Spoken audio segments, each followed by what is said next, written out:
नमस्कार दोस्तों। जब भी आप और हम अपने फोन में या टीवी पर हरी भरी फसलों के बीच खड़े किसान की तस्वीर देखते हैं तो हमें बड़ा अच्छा लगता है। हम सोचते हैं कि किसानों का जीवन फेरी टेल की तरह शांत और मजेदार होता होगा, लेकिन उनके जीवन की सच्चाई हमारी सोच से कहीं ज्यादा मुश्किल होती है। किसान हर दिन मौसम की मार, अनियमित बारिश और फसल खराब होने के डर से जूझते रहते हैं। वे हमेशा ईश्वर से प्रार्थना करते रहते हैं कि उनकी फसल अच्छी हो, ताकि वे अपना कर्ज चुका सकें और अपने परिवार का पालन पोषण कर सकें। आइए एक ऐसे ही बूढ़े किसान रामचरण की कहानी सुनते हैं। बूढ़े रामचरण ने अपनी जिंदगी का हर दिन अपने गांव की इस मिट्टी में खड़ा होकर बिताया था। सुबह के सूरज के उगने से पहले ही वह हल लेकर खेत में पहुंच जाता था। रामचरण के लिए सूरज सिर्फ रोशनी का स्रोत नहीं था, वह दिशा थी, समय था और जीवन का आधार था। गांव के एक कोने पर स्थित उसका खेत, जहां सुबह का सूरज सबसे पहले अपनी सुनहरी किरणें बिखेरता था, अब भी वैसा ही दिखता था जैसा कि उनके पिता के समय दिखता था। हवा में गेहूं की हल्की सुगंध और मिट्टी की सौंधी खुशबू, सब कुछ वैसा ही था। परंतु जब से उनके बेटे अमर ने खेत को बेचने का फैसला लिया था, तब से बूढ़े रामचरण को वह खेत एक अजनबी की तरह लगने लगा था। सुबह के सूरज की वह सुनहरी किरणें भी बूढ़े रामचरण को फीकी लगने लगी थी।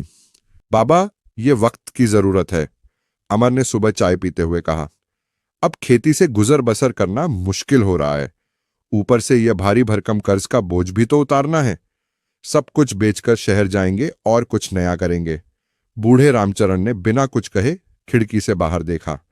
बाहर गेहूं के सुनहरे खेत लहरा रहे थे, मानो उनसे विदा लेने की तैयारी कर रहे हों।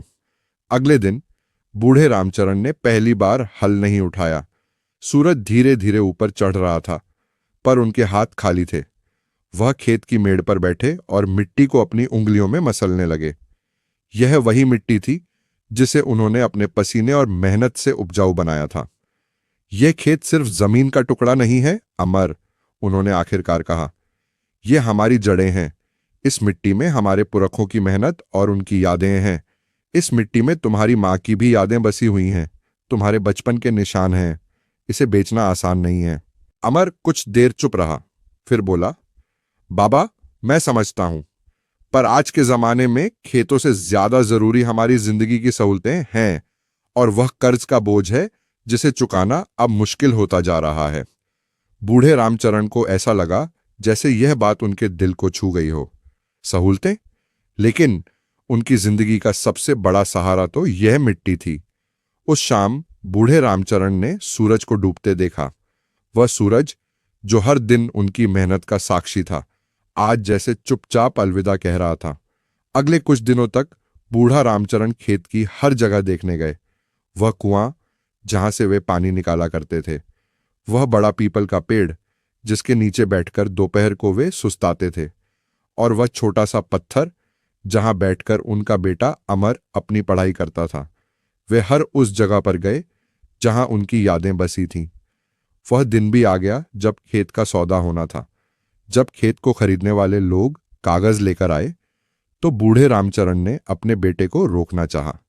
वे अपने बेटे से यह कहना चाहते थे कि जिस जमीन को वह बेचने जा रहा है, वह जमीन सिर्फ एक जमीन का टुकड़ा नहीं है, बल्कि वह एक इतिहास है, एक भावना है और एक परिवार की जड़ें हैं।